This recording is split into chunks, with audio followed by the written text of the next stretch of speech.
There was a universal agreement that the goal of journalism was objectivity and to discern the truth of conflicting claims. The conservatives moved the argument from objectivity to one of balance. Under the rubric of balance, the conservatives do better because the way the media now treats balance is there's 99% of scientific consensus on global warming and 1% of scientists funded by the coal industry to say that's not true, but they're presented in a balanced way, giving credit to both sides. I'm hearing about trickle-down economics and Reaganomics and how if you help the people at the top, the wealth and income will trickle down. And Studs Terkel said, the only thing I've seen trickle down in the 1980s is meanness. And what he meant was, you know, the kind of country club looking down on people less fortunate than you had sort of gone, and thanks to Limbaugh and Bob Grant and people like that, sort of like they were aiming at making white males, middle-class males, to be as angry and looking down on people and being angry at these social movements as anyone who used to be in a country club in the 1950s. That was what was disseminated, was this mean, angry streak.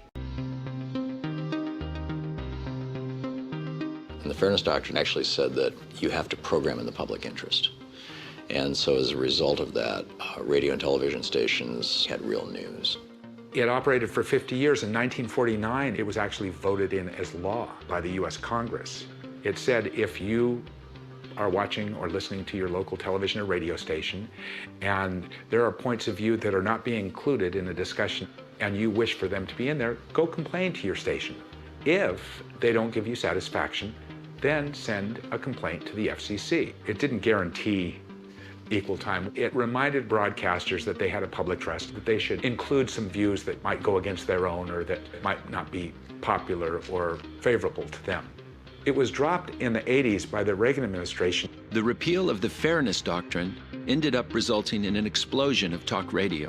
In 1987, I couldn't believe what I heard. I'd hear overt gutter racism. And this was coming from different talk show hosts, but the main one was Bob Grant. I would hear black people referred to as savages.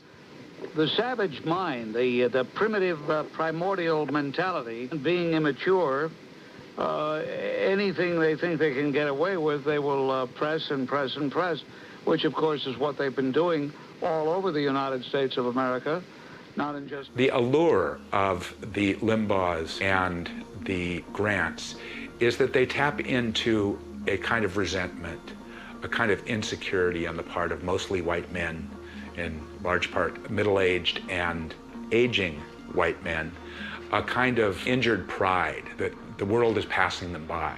It's typical of demagoguery to say that your problems really aren't problems caused by you, they're caused by these other people that aren't like us. Think of a lie as you could possibly propagate, but he was saying it as if it was true. And I was there in the gym or wherever I was listening to it and be like, oh my God, this guy gets it. You know, this guy gets that if they take away our right to say Merry Christmas, we're no better than the terrorists. And that's the kind of insane bullshit that Fox News gets people to believe.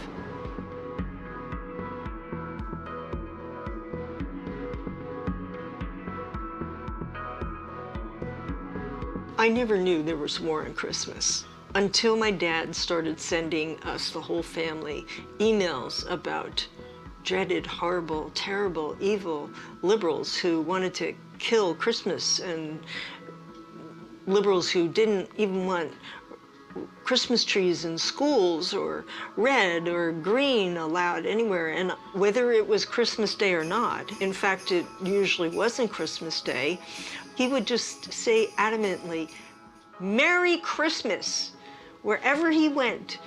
If he saw somebody in front of a synagogue, let's say, he would say, Merry Christmas, because those damn liberals, they weren't going to take Christmas away from him. There was no happy holidays for Frank Senko, my dad. He says things like, if we can convince the audience that we are fair and balanced, we can actually move the audience to the right by introducing kind of right-wing themes surreptitiously. Fairleigh Dickinson University's Public Mind Survey asked 1,185 nationwide respondents what their news sources were, and then asked them about the events in the US and abroad. Fox viewers got less right than people who watched no news at all.